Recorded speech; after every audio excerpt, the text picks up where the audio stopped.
Hi friends, ఈరోజు మీరేం curry చేస్తున్నారు? నేనైతే మటన్ మామిడికాయ చేస్తున్నాను ఫ్రెండ్స్. అదంటే నాకు చాలా ఇష్టం.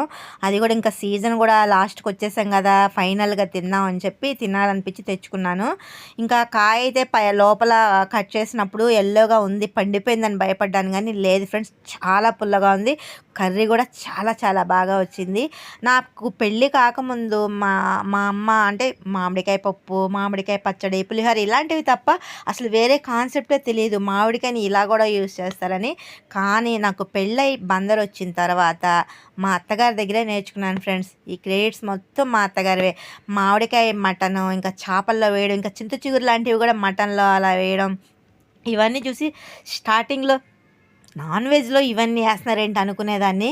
కానీ ఆ తినగా తినగా ఏమో ఏదో అంటారు. నాకు ఆ శాస్త్రం అయితే గుర్తులేదు కానీ సేమ్ అదే ఫ్రెండ్స్, నాకు అలవాటయిపోయింది.